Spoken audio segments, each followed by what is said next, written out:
Hey, Patrick, let's start with this amazing quote, which is this. And then Alvin Toffler said this, which is the illiterate of the 21st century will not be those who cannot read or and write, but those who cannot learn, unlearn, and relearn. And I think this is truer than ever, Patrick. We talk about this all the time, but given the confusion, the uncertainty, and the craziness in the market right now, we got to admit this is more true than ever before.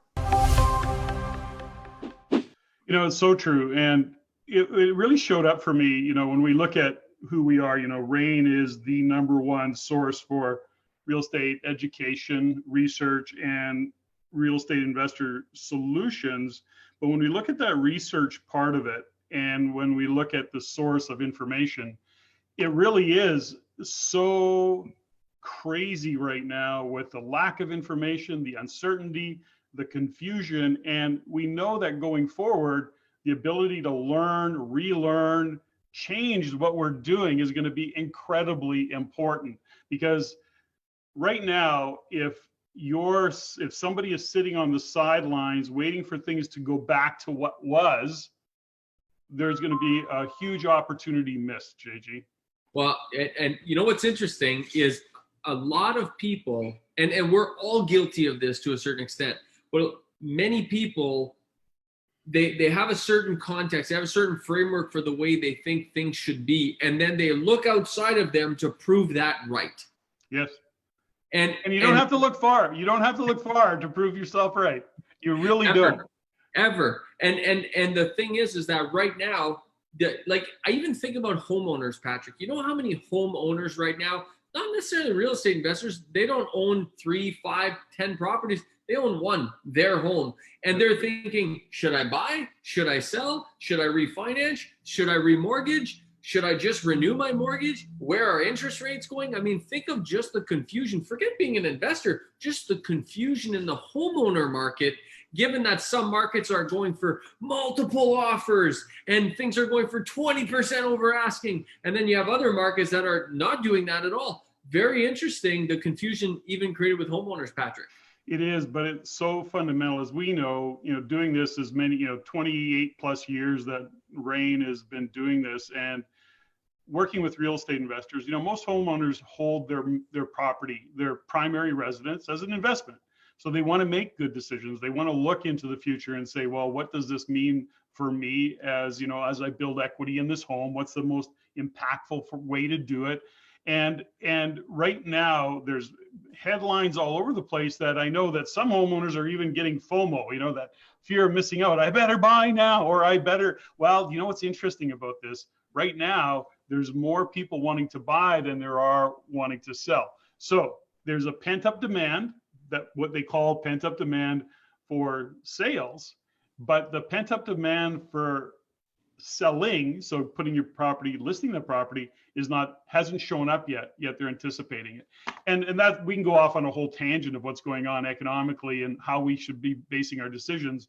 If you're in Ontario and you're certain parts of Southern Ontario, you're going to look at things a certain way. If you're in British Columbia and you're looking in central BC, like the Okanagan Valley, for example, or Vancouver or in Alberta, you're looking at Edmonton, Calgary, all these regional markets, they're all doing something a little different, but there are some trends that are starting to emerge that we want to be paying attention to. They're not trends yet though. Well, yeah, because there's not enough data behind them, but what's going to happen, you got to stay on top of it. And that's really what's going to set those people apart. Like the quote we started with the illiterate, the illiterate will become people that have this context. They go prove it right. They're not willing to adjust and adapt, because right now that flexibility is in fact your biggest advantage. You might have to pivot 4 times on your way to success. Whether you're a homeowner or a real estate investor, you may literally have to keep pivoting until you find on that perfect solution. And right now, Patrick, more than ever before, you must be grounded in economic fundamentals. You must be grounded in the reality of what's taking place. And I was talking to a homeowner just the other day, and they thought it would be a great idea. They said, maybe I should come to that real estate investing in Canada intensive. I'm not necessarily looking to be a big investor, but I have a home and I want to make the best decisions for myself and my family. Do you think I should come? Would you learn something? Absolutely, you would learn something, Patrick. Well, that's the thing, right? And your home is your investment. It is up to you to learn to, you really, this whole segment's called Missing Millions. And it was that because, in hindsight, people look back and they go, oh, I coulda, shoulda, woulda. Dana, why didn't I do that? But here's the reality of it is this is an opportunity right now to learn. The Real Estate Investing in Canada Intensive is just a one-day event where you get to learn. And whether you're an investor or you're a homeowner, guess what? They're both actually investors. Let's face it. When we look at it that way, and for many Canadians, that's what it is. Your home is an investment, and you want to learn. You want to make great decisions of where you buy, how to get a mortgage, what kind of rate you should be, what you should know about getting mortgages, what you can do to even actually offset the cost of your mortgage by doing what? Maybe getting a mortgage helper along the way. And there's also, in fact, there is, I love the mortgage helper component. I think it's amazing. And by the way, if you are interested in real estate, there are intensive real estate investing in Canada intensive right now. It is 75% off, but that's ending very soon. So you're going to want to jump in on that sooner rather than later. But Patrick, here's the interesting thing. The interesting thing is that a lot of investors become what we call them accidental investors because, and there's going to be a lot of those coming up, folks. There's going to be a lot of accidental investors because they may not be able to sell their home in 3 months, 6 months, 12 months. When the full effects of what's just happened to our economy comes to play, you may be, stuck, for the lack of a better word. You may be stuck with a property that you can't necessarily sell. And you're going to think, now what do I do with this? Well, listen, there's no better time to get educated than right now, Patrick. You want to be ahead of that wave, not behind that wave, let me tell you.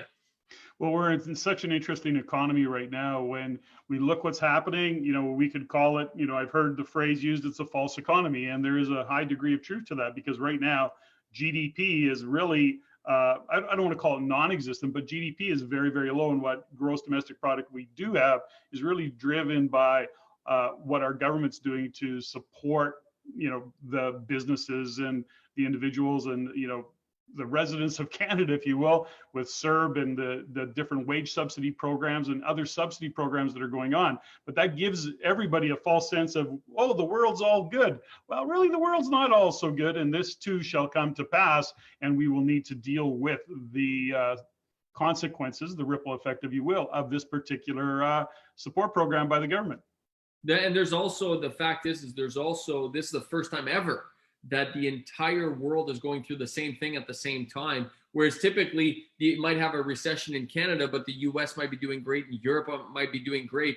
And there's opportunities there. Whereas right now, everything is having a difficult and struggling time, Patrick. And that's important to note and it's only important to note because we don't know where it's going to take us, which is why that flexibility is so important. The ability to learn, unlearn, relearn is really all you got right now. Everyone's going through this at the same time. And, we're speaking, the Real Estate Investment Network, almost 30 years, 28 plus years we've been doing this. And ultimately what we know is the economic fundamentals are what drive a housing market. They're very regional in scope and what we need to look at. You can't look at Canada averages and all the things that newspaper talk about. What's real estate in Canada? Well, okay, come on, settle down. Let's talk about what's going on in my backyard. I want to know what's going on in Hamilton or Calgary. Well, what's interesting is what's going on in Hamilton and Calgary are actually two totally different things. But we have to look at those regional markets and then assess them and then learn how to assess them so that you can make good decisions, whether you're investing in real estate as a real estate investor or you're investing in real estate as your home. Either way, understanding those economic fundamentals, what makes a market work, is actually what will help you make good decisions. And it takes knowing and learning to do that. In fact, Patrick, there's a couple different ways we can go with this, but a lot of homeowners, whether they're, you're all real estate investors, right? Even if you own your home, even if you only own one home, not multiple, so to speak, you're still an investor. A lot of homeowner investors, let's call them that for this video, they don't even know how much money they're making on their investment, Patrick. If I pulled any one of them at the end of the year and said, how much return did you get on your investment? They wouldn't know. All they know is at the end, when I retire, it's going to be worth this, I think, and they probably don't even know, and I won't owe anything or I'll owe very little on it. But folks, there's things you can be doing every step of the way to maximize that investment so that it works harder for you than you work for it. Because at the end of the day, Patrick, that's what it's all about, man. Let's make our money work harder for us than we work for it. You know, there's lots of first-time home buyers out there, and there used to be a term, you know, that was called starter home, right? You know, we're going to have a starter home. Well, just the phrase starter home or first-time home buyer, that by its nature implies that you're going to go on to a next home, which means that your first home is definitely a investment. And given that it's going to be an investment because you're planning on, you know, building some equity into it, maybe some sweat equity, maybe you're looking 3-5 years down the road and you know you're going to have kids or you're going to get married or whatever the story is, doesn't matter. The circumstances are going to change and you know you're going to need another home. Well, that means whatever home you're in, if you're looking at the next home, it is definitely, this home means it's an investment. Here's the key about that. Understanding how to apply for a mortgage, how to work with a real estate mortgage broker to get the best mortgage, understand the mortgage you're signing, understand what the implications are of a fixed variable rate versus a closed variable rate versus a fixed term. I've just lost my language. I've only been doing this for 30 years, but I just lost it. So fixed term mortgage. And the point is that, you know, we want to be able to look at our real estate and make the most out of whatever real estate we're buying. And we want to make the most out of it financially and of course, lifestyle. Well, and I actually want to touch on that a little, Patrick, because, you know, I've been through this a lot with friends and family over the years that look at what we do and they think, well, you know, I can't have, you know, dozens of apartments, hundreds of apartments like Patrick and like JG and so on and so forth. And that's okay. You don't have to. But I want to draw your attention, folks, to the massive, massive, massive difference just managing your home properly from an investment perspective could make all the difference, whether you're financially uncertain or you're financially certain later in life. It can make all the difference, Patrick. Like you said, you know, doing a little bit of renovation, getting maybe a mortgage helper, doing a little renovation to really boost the value of your home, and then doing something with that, employing things like the Smith maneuver, for example, in order to reduce your interest costs as much as possible. Just these 2 or 3 things could catapult, quite literally catapult, what a homeowner does without ever buying a second, third, fourth, fifth, 10th property. Yes. It's just a matter of willingness. That's really all it is, Patrick. Well, willingness to learn, right? That's ultimately it. You know, what are you willing to learn? Are you willing to do what it takes to protect probably the largest investment that many Canadians make, and that is in their home? Last thing I want to touch on, Patrick, is, and folks, if you like this, please like, comment, share, engage with us. We'd love to chat with you. We'd really love for you to share this video, in fact. But Patrick, I want to talk about the regionality. Raina's always touched on, you and I from stage, Jennifer Hunt from stage. We always talk about how real estate is regional. What happens in Peterborough doesn't reflect on what happens in your backyard in Abbotsford or in Langley or in Vancouver and Victoria, whatever the case may be. But COVID-19 and the effects it's had on our economy will only exacerbate that regionality. It's only going to make it even more condensed. If you look at, for example, just the reopening, right now, Peterborough is in phase 3 of reopening. You know, if you look at Abbotsford, you guys are in a different spot of reopening. If you look at Toronto, Durham, they're in a different spot of reopening. And this is going to have a profound impact on the economy and thus on real estate.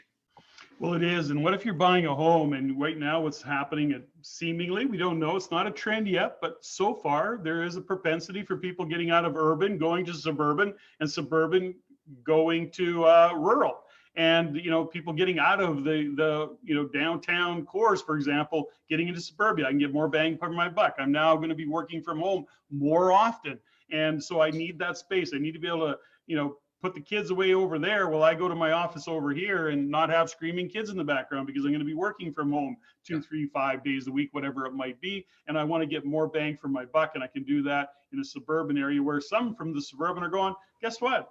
I want way more room. I want a nice small acreage. I want to be able to hang out. And so there now, guess what? What does that mean? Well, there's a ripple effect to all those things that are happening and appear to be happening. Too early to call it a trend, but we're seeing those are just some of the things that we're starting to see decisions being made because guess what?